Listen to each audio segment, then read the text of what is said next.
I never thought I'd hear from Mark again. It had been 3 years since he stood before me at the altar, his face twisted in polite disappointment as he labeled me too simple for his grand ambitions. When my phone buzzed, showing his name, I felt a rush of emotions, resentment mixed with an unsettling intrigue. Part of me wanted to ignore the call, to let it go to voicemail, but curiosity won out. "Clara," he said, his voice thick with urgency. "I need your help." His tone shocked me, startling the anger I had nurtured since that fateful day. "What's going on?" I asked, my calm facade barely holding. "The company is on the verge of collapsing. If I can't turn this around, I'll lose everything," he admitted, desperation tangling his words. I felt a spark of satisfaction. This was the man who had rejected my insight, who had chosen flashiness over substance. But cold reality crept in. His failure meant real people would suffer if I didn't act. Yet the sting of his past rejection lingered in my mind. "Are you really asking me for help?" I replied, my voice steady. "You remember how you dismissed my advice before, right?" "I know," he sighed. "I was wrong. I should have listened to you. Please. You deemed me simple, now I'm your only hope," I thought, feeling both bitter and resolved. "Fine, I'll help you. But let's be clear, this is professional. I won't tolerate any condescension." "Of course," he answered, renewed urgency in his voice. I gathered myself, ready to shift into consultant mode.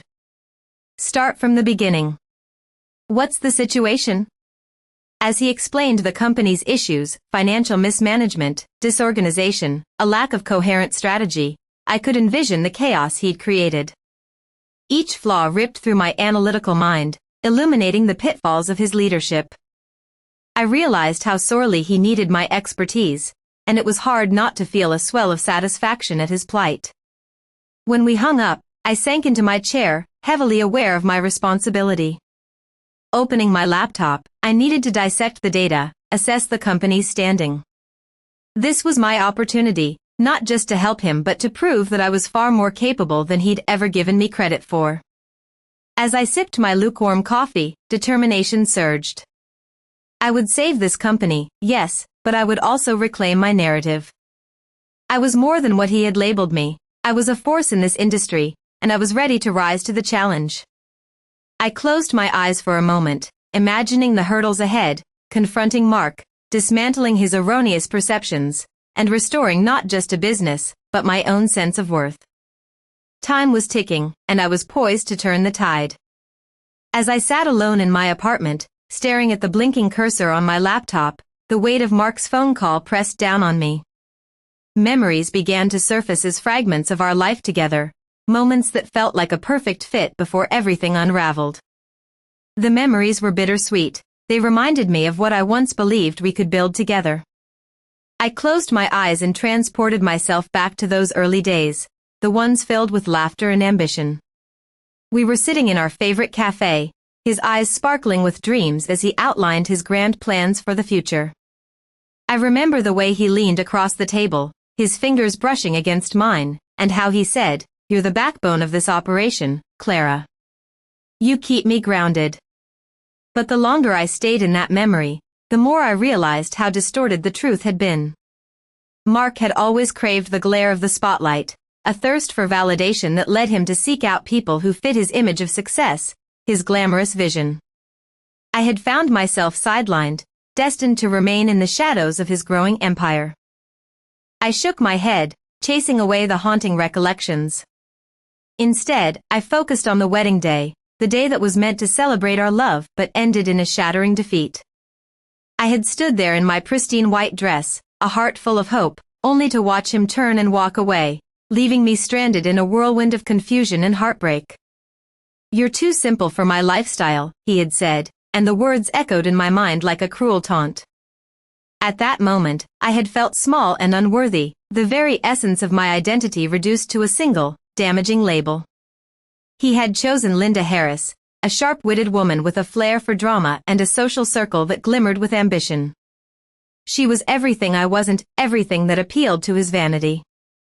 Now, as I prepared to help him, I couldn't ignore the ghosts of my own reflection in that moment. The journey ahead was fraught with emotional landmines, and I had to remain resolute. My approach to business had always been methodical, focusing on creating sustainable solutions over chasing fleeting trends. I had spent years honing my skills, learning to look past the smoke and mirrors that others so eagerly embraced. But here I was, about to step back into the chaos of a world that had once rejected me. I took a deep breath, channeling that pain into strength. I shifted my focus back to the task at hand. I had learned to construct a fortress around my emotions when necessary, allowing my analytical side to take the wheel. Mark's company wasn't just a business on the verge of collapse, it was an embodiment of the past I'd fought so hard to leave behind. That night, I combed through the company documents he had sent over, the financial reports, employee surveys, even performance metrics. The deeper I dug, the more evident the cracks became. Mark's leadership style had fostered a toxic environment. Employees felt undervalued and unsupported, leading to high turnover and disinterest in their work. There were clear patterns in the numbers, but Mark had seemed oblivious to them. In the following days, I started developing a plan. It meant evaluating each department, speaking directly to the people who worked there, and identifying the disconnect between Mark's vision and reality. Every interaction would force me to confront my past, to engage in conversations with faces that served as constant reminders of my history with Mark. Yet as I dove deeper into the business, I felt that familiar surge of confidence returning. I began strategizing, painting a picture of a new approach, one that aimed to bridge the gap between leadership and the workforce. My methodical nature thrived in this chaos, focusing on what could be improved rather than wallowing in memories of who I had been. I arranged for informal discussions with employees who were hesitant to speak up. They needed to share their experiences and opinions about what was going wrong. I wanted to understand the underlying issues, and to do that, I had to listen. To my surprise, the reactions were overwhelmingly positive. People were eager to share their frustrations, their hopes for the company's revival. Each conversation was a step toward rebuilding what had been lost. Through all these interactions, I began to notice a shift in my mindset. I was no longer that heartbroken bride waiting at the altar. I was a woman with a purpose, determined to prove my worth. These employees became my allies, and I realized how much I could empower them through a renewed sense of purpose and collaboration. But there was still a conflict simmering beneath the surface, my relationship with Mark. I could sense his skepticism. He would sometimes question my decisions, recalling years of dismissiveness, as though he couldn't fully shake off the belief that I was still that naive girl he had rejected. His reluctance made it all the more imperative for me to succeed. I often found myself thinking about the wedding day, an event meant to signify beginnings, yet it marked the end of my self-perception and the birth of a new, stronger Clara. Now, armed with this knowledge and the experiences I gained through adversity, I prepared to confront him one last time, ready to dismantle his misconceptions about me and to prove that simple was a strength, not a weakness. As I gathered my notes and finalized my strategies, I felt the echoes of the past fade into the background. This time, I was reclaiming my narrative, a narrative built not on empty accolades but on proven expertise and resilience. I was ready to confront the ghosts of my past and transform them into stepping stones for a brighter future, both for myself and for the company. The day of my meeting with Mark approached, and with it came a wave of anxiety. I had prepared meticulously, crafting a strategy not just for the company, but for the confrontation with the man who had once dismissed me. This was my chance to transform both the business and my own narrative. I arrived at the office early, the smell of coffee mingling with nostalgia. Steeling myself, I reminded myself that I was no longer lost in this environment. As I moved confidently through the space, I was met with friendly nods from employees who had become my allies. They were eager for change and I could feel the collective energy shift. When Mark entered the conference room, his composed facade masked an underlying tension. I could sense the wariness in his posture, as if he was struggling to reconcile the Clara he once knew with the professional standing before him today. Thanks for meeting with me, Clara, he said, the neutrality in his voice hanging heavily in the air. Of course, Mark.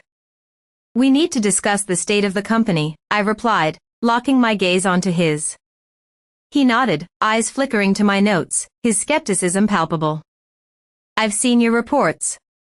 What's your take on where we should go from here?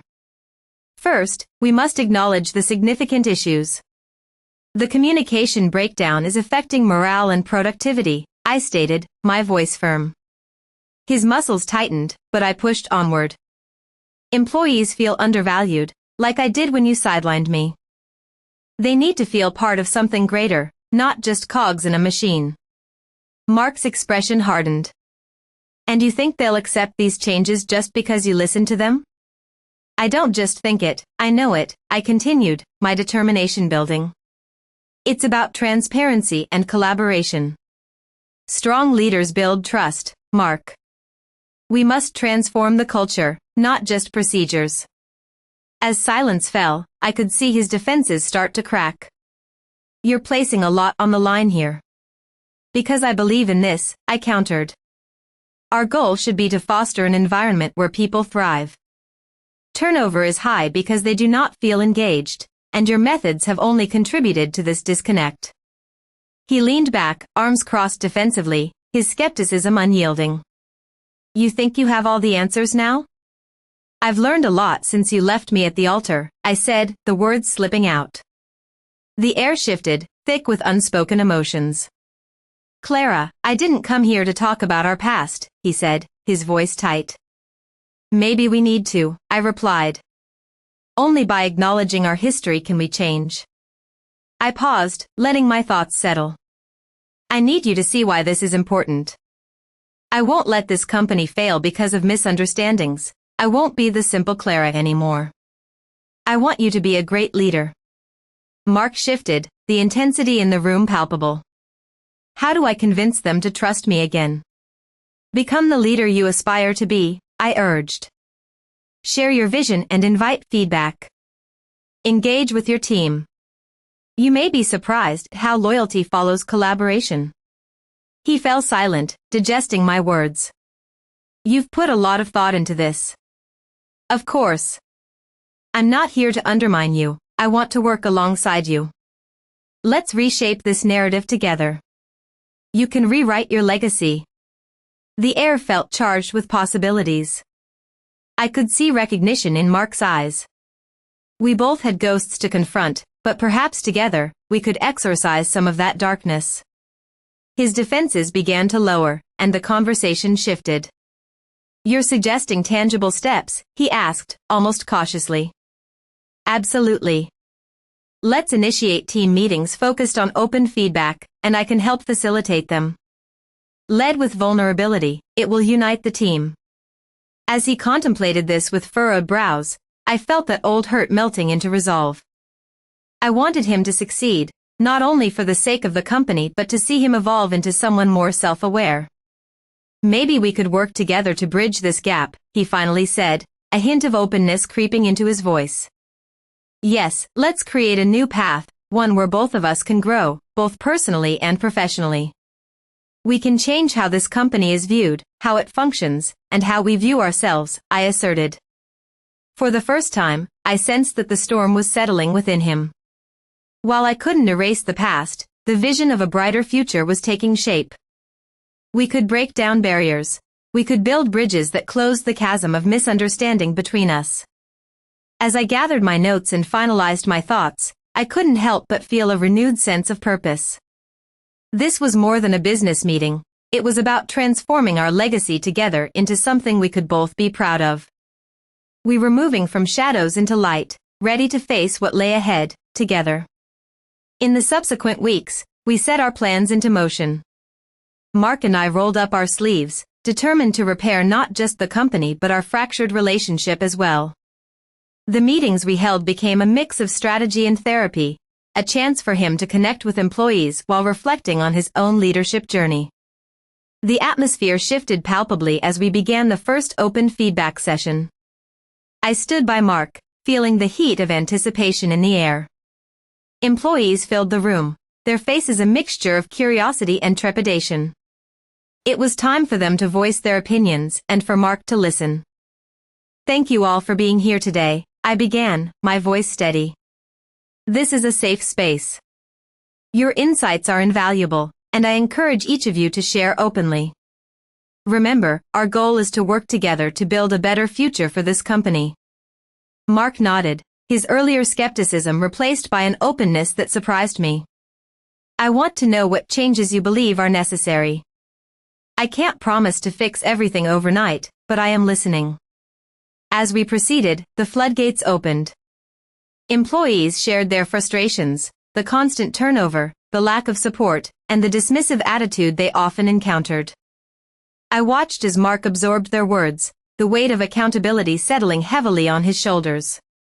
The transformation in him was subtle yet profound.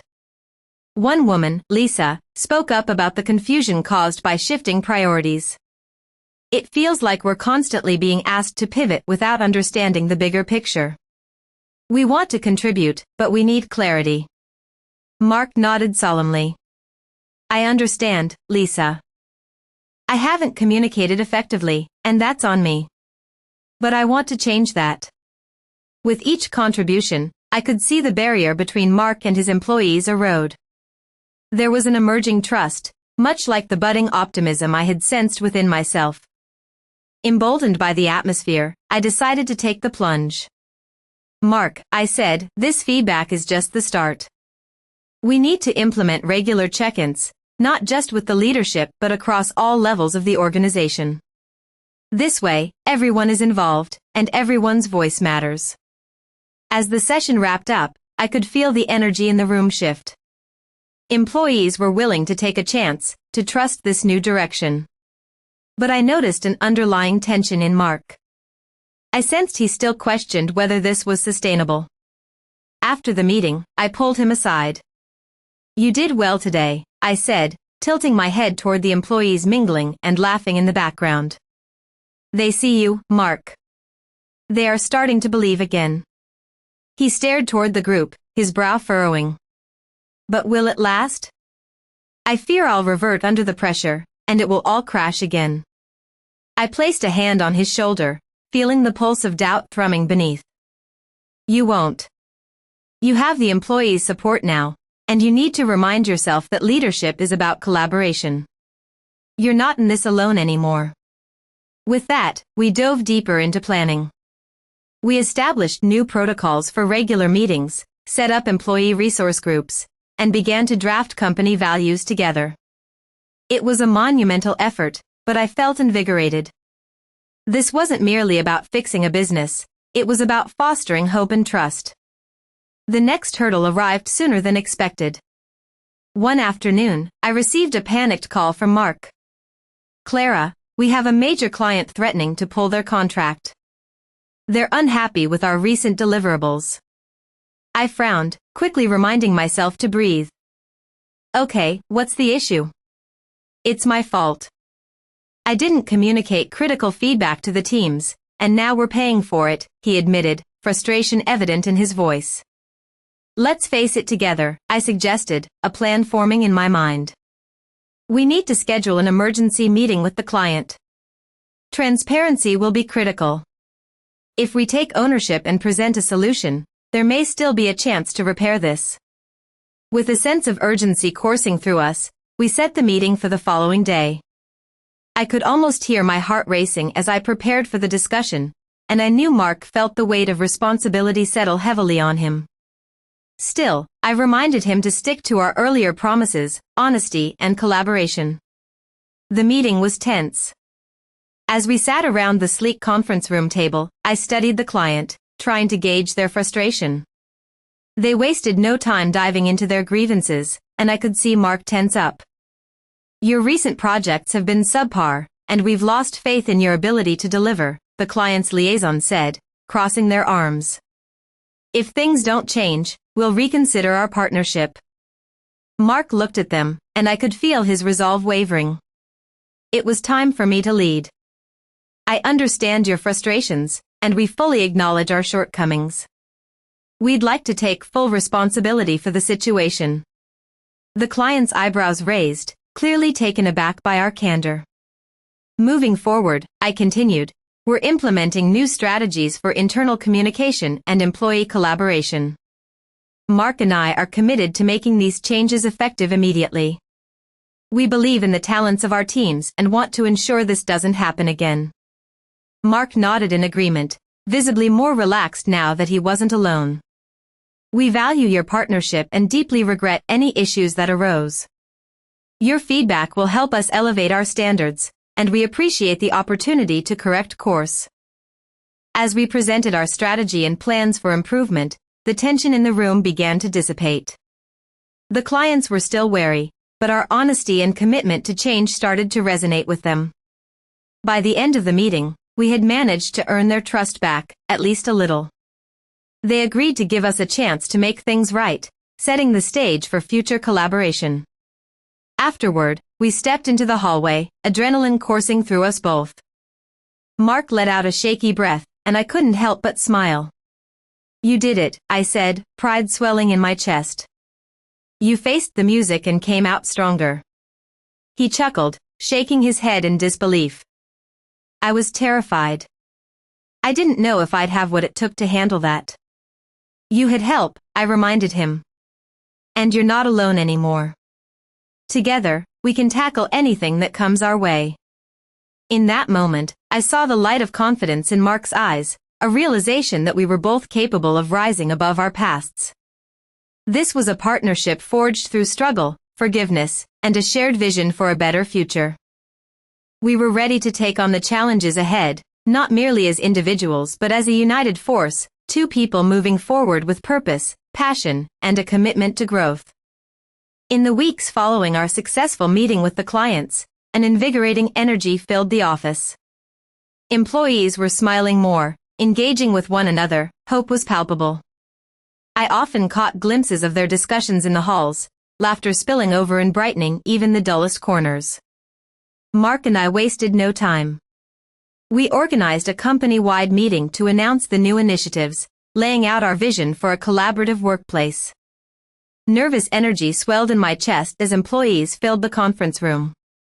As Mark initiated the discussion, I could feel the warmth of his enthusiasm ripple through the audience.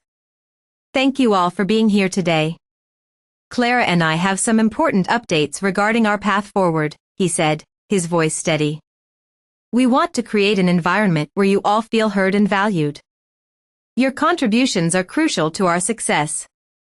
I leaned in, knowing this was our moment to shine. We're launching new feedback loops to encourage everyone to share ideas and concerns regularly. Your input is vital, I urged, energized by the room's attentiveness. The meeting ended on a high note, and as employees filtered out, I caught Lisa's eye. This feels different, she remarked, her excitement infectious. I really believe we can make a change. That's exactly the spirit we need. I replied, my smile genuine. This was proof that we were steering towards something greater. Over the next few weeks, we introduced regular check-ins, team-building exercises, and monthly feedback sessions. I spearheaded initiatives that fostered open communication, and Mark began to participate more actively, shedding his previous skepticism. It was inspiring to watch him embrace this new environment. Nevertheless, we faced challenges. Not every employee embraced the shift.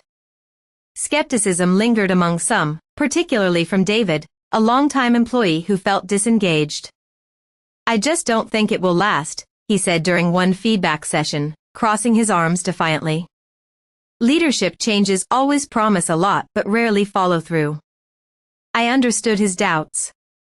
David, we need your support and feedback to make this sustainable. I promise you that this isn't just talk, I responded earnestly. He narrowed his eyes but gave a small nod. All right, I'll give it a try. But I'm watching. With every small victory and setback, Mark and I worked hard to nurture a collaboration built on trust. We began sharing our stories, our successes, mistakes, and the lessons learned. I knew that by being vulnerable, we could help others tap into their own experiences. One afternoon, as I made my way to the break room for a much-needed coffee, I caught sight of Mark. "Hey," he greeted, leaning against the counter, a bit more relaxed these days. "That last brainstorming session we had was fantastic. People were engaged." I nodded enthusiastically. "Their voices matter, Mark. The more inclusive we are, the stronger we'll become." During a company retreat we organized, the atmosphere shifted even more. We focused on both team building and open discussions, creating a space for people to connect and share personal experiences around a warm bonfire. As trust blossomed under the starry sky, employees bonded in ways I had never witnessed before. When it was Mark's turn to share his story, I felt a mix of pride and concern. He had come so far, and I urged him to speak openly about his past struggles. "I've learned that leadership isn't about being infallible," Mark said, his voice strong and clear. "It's about being human and adapting." His honesty resonated with everyone in attendance. Afterward, employees gravitated toward him, expressing gratitude for his transparency. I glowed with pride, realizing how far we had come together. However, our journey was not without turbulence. An issue arose when Mia expressed frustration over inconsistent communication. During one feedback session, she shared her concerns, her voice shaking. "I work hard, but it seems my input is disregarded. What's the point of this talk about collaboration if my efforts go unnoticed?" she challenged, her emotions palpable. I felt a knot tighten in my stomach as I listened. Most employees nodded in agreement.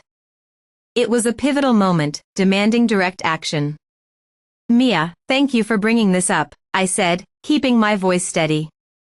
"Your feedback is crucial, and we cannot afford to disregard anyone's contributions. Mark and I will address this and ensure that communication improves." Mark added, "We need to revisit our processes. I'm committed to making this right." That night, as I reflected on the day's events, I realized the challenges we faced were tests of our resilience. The employees' willingness to confront their frustrations indicated a growing trust in our leadership. As I sat by my desk, Mark walked in, his usual exuberance still evident but now accompanied by a newfound solemnity. "Can I talk to you?" he asked, worry lining his brow. "Of course," I said, intrigued. "I feel like we're making progress, but what if we hit another obstacle?" he confessed. "I worry about disappointing them again." "Every organization faces ups and downs," I reassured him.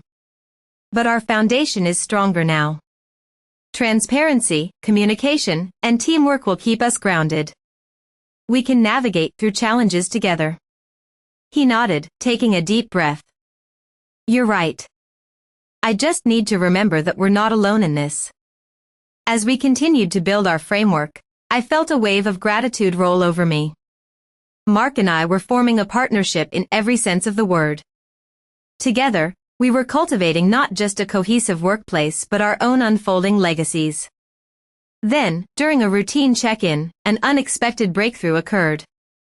A group of employees expressed their willingness to contribute to a community service project together, an idea that had lingered on the back burner. Their enthusiasm was contagious, and we quickly organized a weekend event to clean up a local park.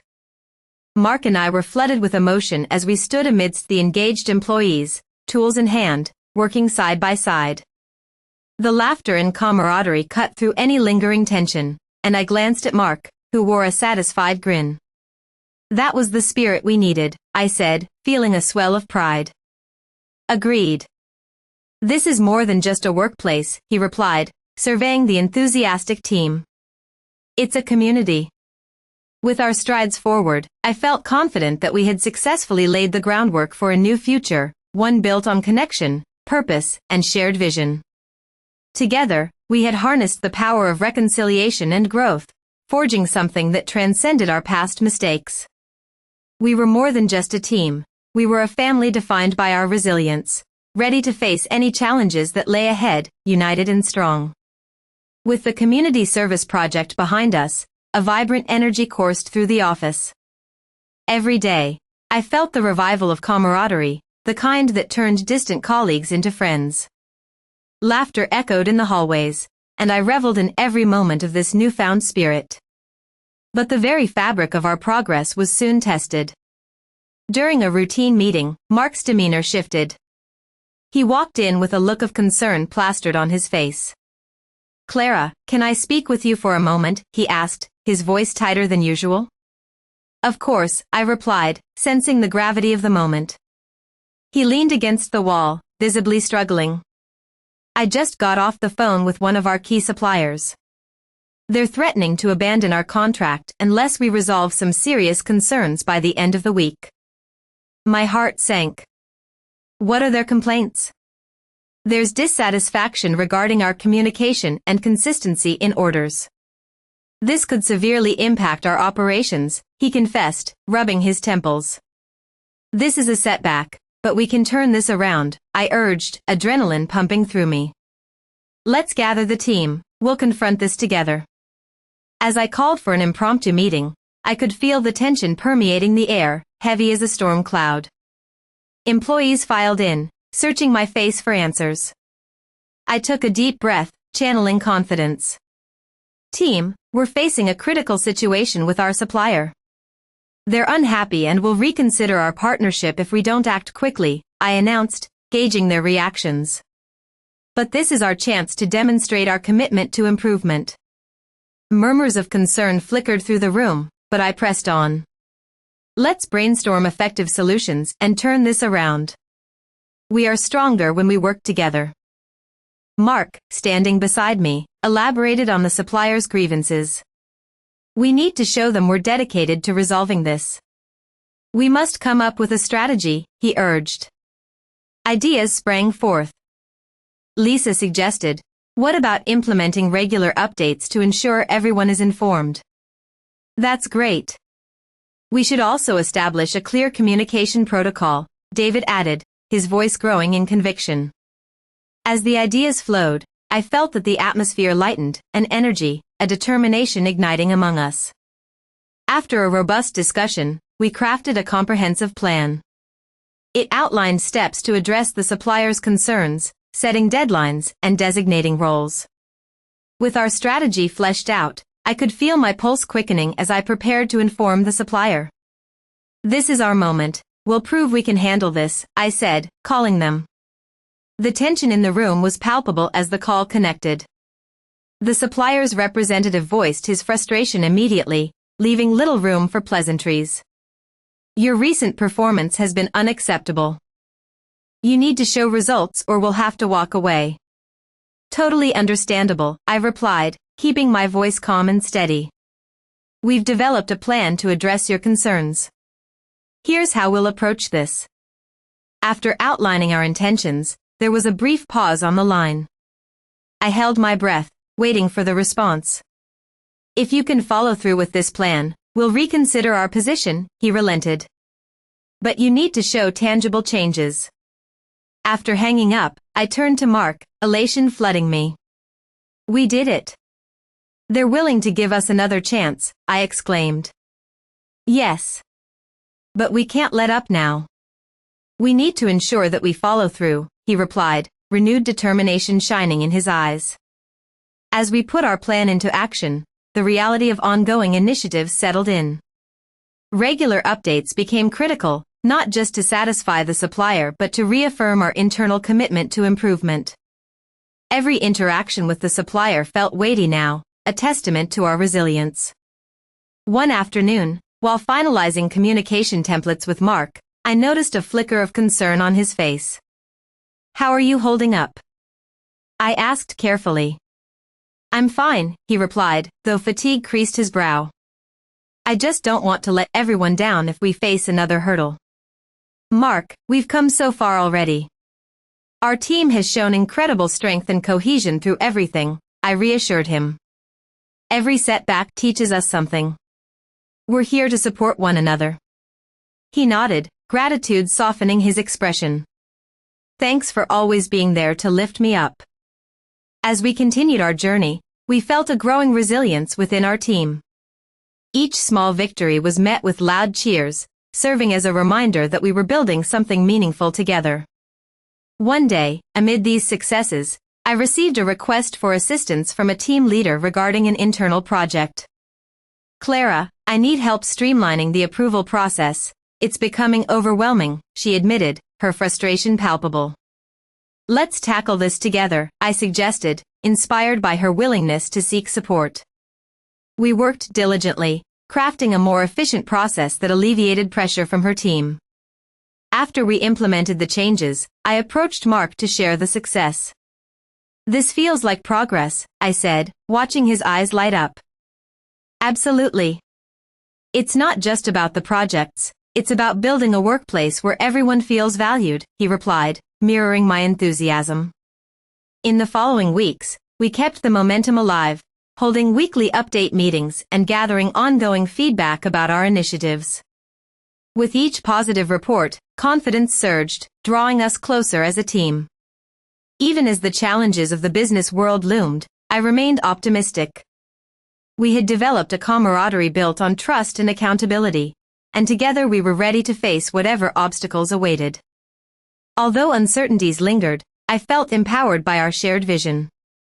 Together, we were forging a pathway defined by resilience, eager and unified to tackle any challenges that lay ahead. We were not just colleagues, we were a community, prepared to thrive in the face of adversity. As the weeks progressed, our team spirit blossomed. Each accomplishment felt like a stepping stone, elevating us toward our goals.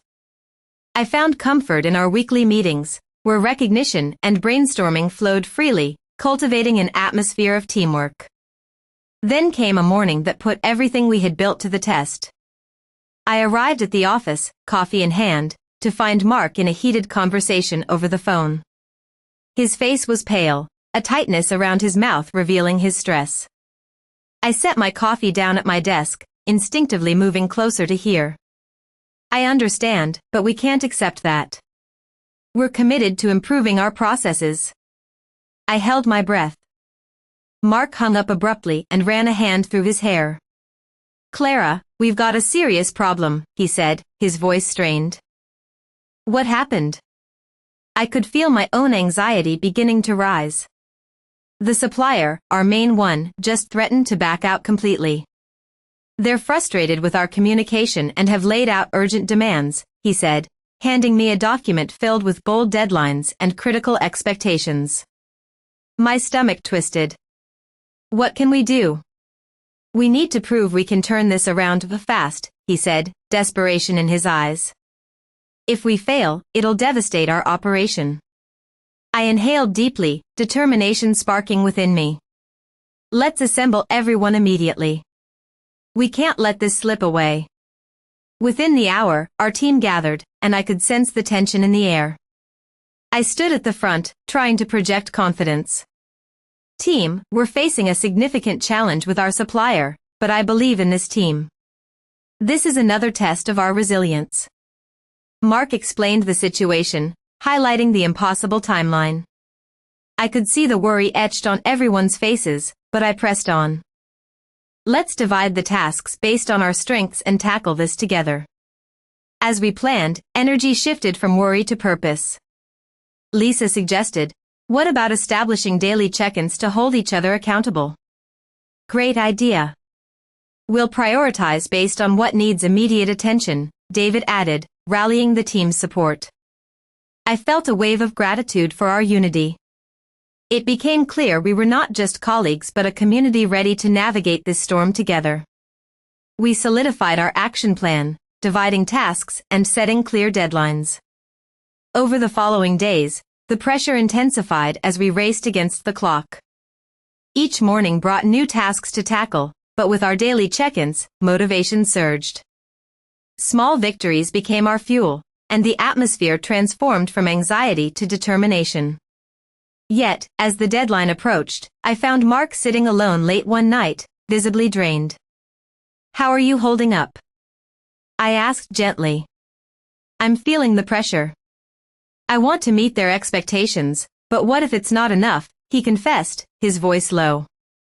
I sat down beside him, offering reassurance. Remember where we started. This is just another chapter. We have each other, and we will get through this. He nodded, gratitude softening his features. You're right. I appreciate you being here. As the deadline loomed, tensions ran high, but I remained resolute.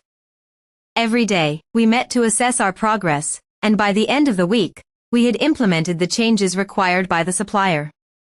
The meeting for our presentation felt momentous. As we laid out our strategies and improvements, I detected scrutiny in their gazes, but I focused on the task at hand. This was our chance. "Thank you for this update," the supplier's representative said, his tone firm. "We appreciate your efforts, but we need to see these changes maintained consistently moving forward." A collective sigh of relief swept through me. While they hadn't fully restored faith, we had earned a reprieve. I glanced at Mark, who let out a small, hopeful breath. "Today was a step forward," I said softly. "More than a step. It's a leap," he replied, a spark of determination igniting in his eyes. Our journey wasn't over, but we had faced another challenge together. I realized that building a community meant embracing obstacles together and growing stronger in their aftermath. United, we conquered our trials, ready to tackle whatever the future held. We weren't just colleagues, we were a resilient community, prepared to thrive in the face of any adversity that lay ahead.